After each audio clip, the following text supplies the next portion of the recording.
তো বিএনপি চুরি করেছে, ওটা বাদ। বিএনপি আওয়ামী লীগ এই ইন্ডিয়ার সাথে কিছু করেছিল নাকি? খালেদা জিয়া তারেক রহমান বিক্রি হয়ে গিয়েছিল, 5 তারিখে বিক্রি হয়েছিল। তো 5 তারিখের পরে বিএনপি খারাপ হয়ে গেল কেন হঠাৎ আপনার কাছে? আপনার বাল গজায় নাই যে এই আপনি যদি বিএনপির সাথে দ্বন্দ্ব করেন তাইলে ইন্ডিয়া আবার এখানে ঢুকবে? আচ্ছা, আপনি বললেন যে আপনি কি সবাই মাফ করে দিয়েছেন আপনি আওয়ামী লীগকে। চাচা সমস্যা কি?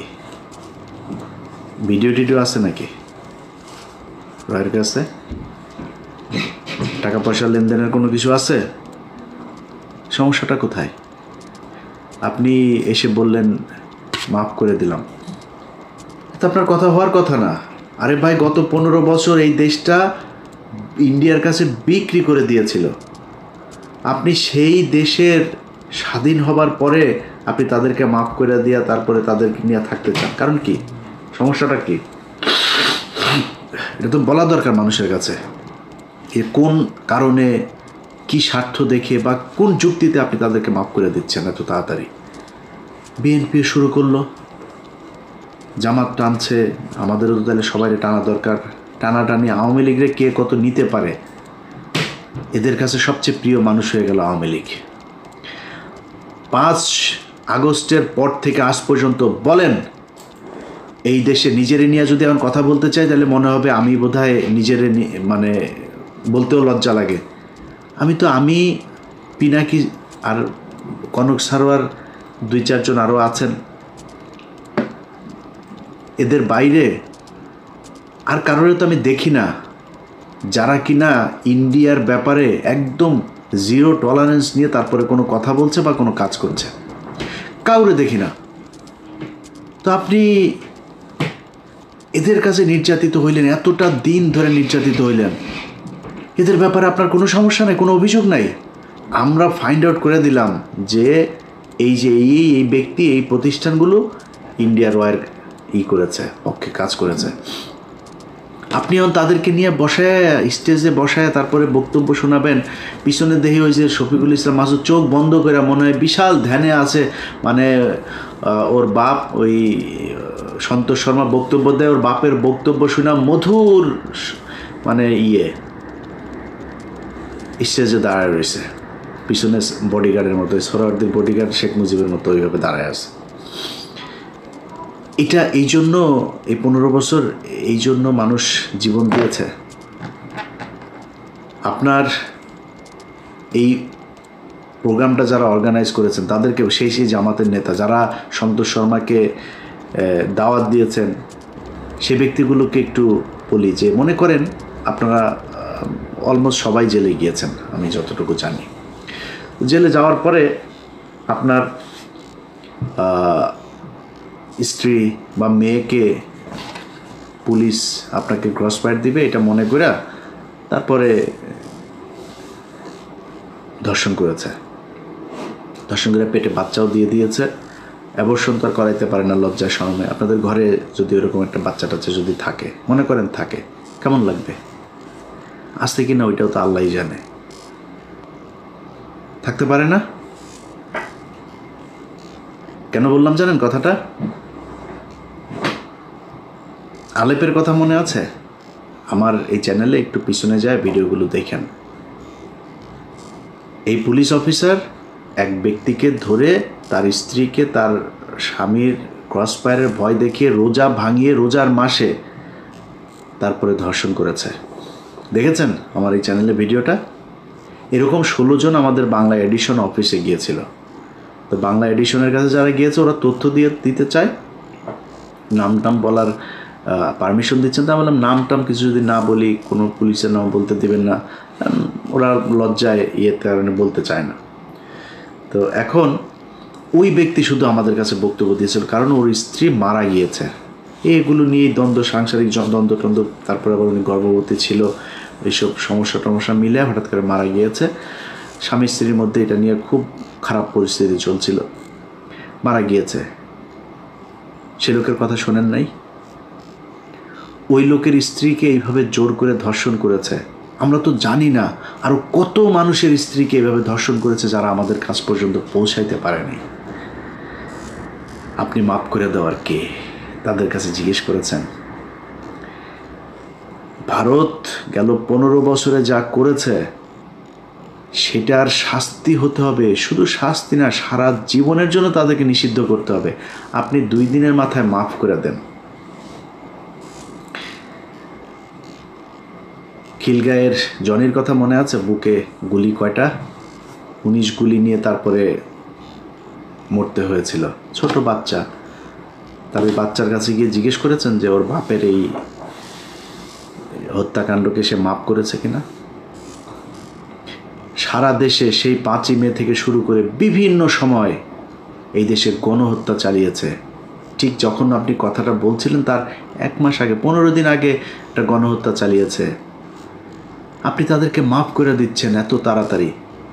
নিশ্চয়ই চাচা মিয়া ভিডিও টিডিও কোনো মমতাজ টমতাজ কারোর সাথে মনে হয় আকাম কুকামের কোনো ভিডিও আপনার আছে আওয়ামী লীগের কাছে বা রয়ের কাছে, এই জন্য আপনি বক্তব্য দিতে বাধ্য হয়েছেন। ওইটা আপনার বক্তব্য হওয়ার কথা না। আমি একজন মানুষ হিসাবে, সুস্থ মস্তিষ্কের একটা মানুষ হিসাবে এটা আমি মনে করি না। হয় আমি পাগল হয়ে গিয়েছি, নাহলে আপনার কোনো ভিডিও টিডিও কিছু একটা আছে, নাহলে আপনি মাফ করতে পারেন না।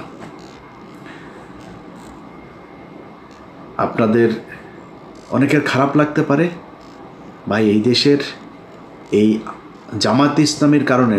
আমি সরাসরি বলি, ধরেন আমি কয়েকদিন আগে ওই যে বিরিয়ানি আলম সাহেব বলেছিলেন, তার সাথে আমার ওয়াশিংটনে আমরা মুশফিক ভাই টশিক ভাই এরা কয়েকজন ছিলাম একটা প্রেস ব্রিফিংয়ে এখানে। তো আমার জিজ্ঞেস করছিল যে আপনি নির্বাচন হলে কারে ভোট দেন? বলে নির্বাচন হলে জামাত ইসলামরে ভোট দেবো। এখনও এটা প্রকাশ্যে, মানে এটা আমি যেটা বলি আমি সবার সাথে কথা ওইভাবেই বলি। বলছি জামাত ইসলামে দেবো। বলছে কেন জামাত ইসলামে কেন দেবেন? বললাম জামাত ইসলাম বিএনপি দুইটা আমার কাছে সমান্তরাল, কিন্তু যেহেতু ওরা ইসলামটাকে একটু প্রিফার করে তো আমি এই কারণে জামাত ইসলামকেই ভোটটা দিব, বাট আমি বিএনপিকেও পছন্দ করি। এখনও বলছি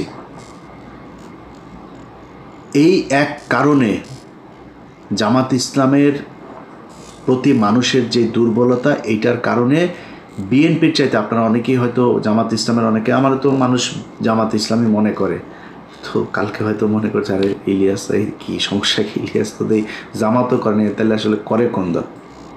এখন আমি জামাত করি না, কিন্তু বিএনপির লোকজন কিন্তু আমার জামাত বানায়।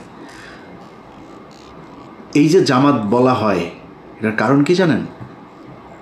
এটার কারণ হচ্ছে ওই যে ধর্মীয় কথাবার্তা বলি। যখন অফিসে জব করতাম ইটিভিতে, রোজা রাখতাম, রোজা রাখাই তো আবার মাঝে মধ্যে ধরেন শুক্রবারে নামাজ টামাজ পড়ার জন্য সময় চাইতাম অফিসে।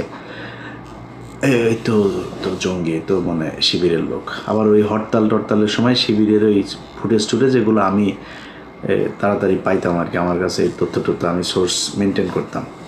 মনে করেন ওর সাথে ও এত ফুটেজ পায় কেমনে, কোথায় ভাঙচুর হয় এটাও জানে কেমনে। এইটাও আর একটা কারণ। আমি একা না, আপনি বিএনপির সাথে বলবেন যে আমি বিএনপি করি বলে এই বা মানে বিএনপির কিছু দেখি না এটা বলে আপনি পাওয়ার সুযোগ নাই। কারণ বিএনপির সাথে আপনার অনেকগুলো জায়গায় পার্থক্য আছে, যেই পার্থক্যটা আপনাকে মেনটেন করতে হবে। যে পার্থক্যগুলো কি? আবরার ফাহাদ বলেছিল সে শিবির করে, আবরার ফাহাদকে হত্যা করা হয়েছে শিবির সন্দেহে, জানেন না? আমি বেতন পেয়েছে 23,000 টাকা বেতন পাই মাত্র, তখন বেতনের পুরো টাকাটা নিয়ে তারপরে যে কোনো জামাত ইসলামের কোনো একটা জায়গায় দিয়ে এসছি। এটা একটা রসিদ ছিল, সেই রসিদটা আমার ডয়ারে ছিল, 23,000 টাকার একটা রসিদ। 23,800 টাকা বেতন পাইতাম তখন, 800 রেখে দিয়েছিলাম, 23,000 টাকার রসিদটা দিয়েছিলাম। তো আমি যেহেতু ঢাকা শহরে আমার যেহেতু মানে নিজের বাবার বাড়িটাই আছে, আমার যেহেতু মানে ভাড়া দিতে হয় না, আমি অফিসে অন্যদের চাইতে একটু রিল্যাক্স থাকতাম, কোনো বাজার টাজার কোনো কিছু আমার কোনো ঝামেলা ছিল না। তো আমি ওই টাকাটা দিয়েছিলাম। তো আমি ইটিভি থেকে যখন এই চেয়ারম্যান যখন জেলখানায় গেল, তখন আমার ড্রয়ার তো আমি কোনো জিনিসপত্র কিছু নিয়ে আসার সুযোগ পাইনি, আমি আর অফিসে যাইনি। আমার ওইখানেই খুঁজে এগুলো পেয়েছিল। ওই রসিদটা নিয়ে ডিবির মনিরের কাছে দিয়ে এসেছিল আমাদের 21শে টেলিভিশনের অখিল পোদ্দার।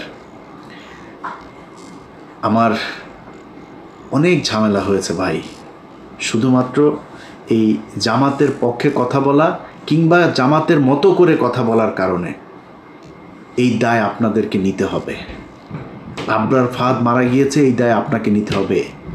আপনি ইসলাম নিয়ে রাজনীতি করেন, এই জন্য আপনার নামে যাদেরকে ফজরের নামাজ পড়তে যাওয়ার কারণে জঙ্গি বানিয়ে শিবির ট্যাগ দিয়ে তারপরে ফাঁসি দেওয়া হয়েছে, ক্রসফায়ার দেওয়া হয়েছে, যাদের স্ত্রীদেরকে ধর্ষণ করা হয়েছে, এর সব দায় জামাত ইসলামকে নিতে হবে। এই জন্য আপনার দায় অনেক বেশি বিএনপির চাইতে। বিএনপি তো ভাই খালি খালেদা জিয়া, তারেক রহমান, জিয়া পরিবার বাদ দিলে বিএনপির 90% মানুষের সাথে আওয়ামী লীগের কোনো পার্থক্য নাই।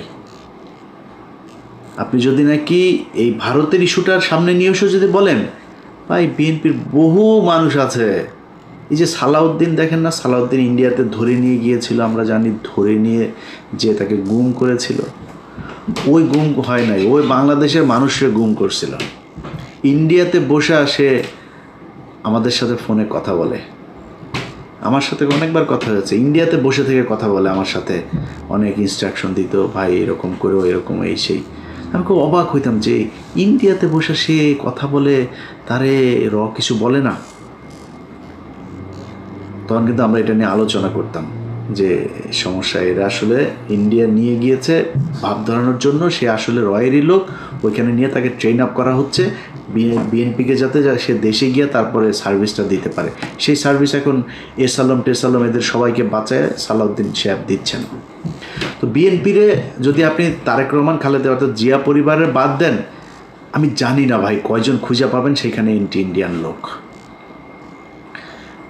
মির্জা ফখরুল এই দলের দ্বিতীয় পার্সন, তার মতো লোক ভারতীয় এজেন্ট। এরপরের আর কে কোথায় আছে আমরা জানি না, এটা নিয়ে আজকে কথা বলছি না, যেহেতু আজকে ওইটা বাদ। তো মানুষের প্রত্যাশা জামাত ইসলামের উপরে অনেক বেশি, বিশেষ করে ভারতের ক্ষেত্রে, কারণ ভারতের সাথে আপনারা 71-এ হেরেছেন।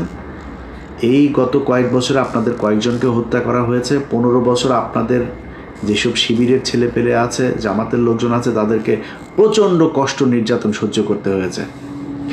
এই কষ্ট আপনাদের উপরের এই তাহের ঠাকুরের মতো, এই তাহের মিয়ার মতো এরকম 2-4 জন রয়ের এজেন্টকে নিয়ে আপনি এই পুরো দেশের সব মানুষকে বিপদে ফেলতে পারেন না। জামাতে ইসলামকে নিয়ে অনেক কিছু বলার মতো সুযোগ ছিল, কিচ্ছু বলি নাই। আপনি জানেন এটিএম আজহার এখনো পর্যন্ত জেলখানায় আছে। বাংলাদেশের মানুষকে বিষয়টা বলি, কেন আছে জেলে জানেন? জেলে আছে জামাত ইসলামের কয়েকজন নেতার কারণে। তারা ইচ্ছা করে তাকে জেলখানায় রেখেছে, তারা চায় না সে ছাড়া পাক। 5 তারিখের পর থেকে এখনো পর্যন্ত জামাত ইসলামের অনেক নেতার বাড়িতে আওয়ামী লীগের লোকজনকে লুকিয়ে রাখা হয়েছে। শিবিরের ছেলে পেলে যায় কিছু কিছু জায়গা থেকে তুলে জোর করে তারপর জামাতের সাথে যুদ্ধ করে তাদেরকে বের করেছে। জামাত ইসলামের সাথে শিবিরের একদম খুব স্পষ্ট কিছু দ্বন্দ্ব, তারা সেই বিষয়গুলো বাইরে আসতে দেয় নাই, কিন্তু সেই দ্বন্দ্বগুলো এখন প্রকাশ পাচ্ছে। জামাত ইসলাম, ইসলামী ছাত্র শিবির থেকে শুরু করে যারা এই দলের সমর্থক কর্মী, যারা যেখানে আছেন, আপনারা যদি মনে করেন ভাই সন্তোষ শর্মার মতো লোককে এরকম একটা জায়গায় জায়গা দিয়ে জামায়াত ইসলাম ভালো কাজ করেছে এবং আপনারা সেটাকে সমর্থন দেবেন, আমার কোনো সমস্যা নাই। কিন্তু আজকের পর থেকে জামায়াতে ইসলামকে কোনো জায়গায় কোনোভাবে ছাড় দিয়ে ইলিয়াস হোসাইন কথা বলবে না।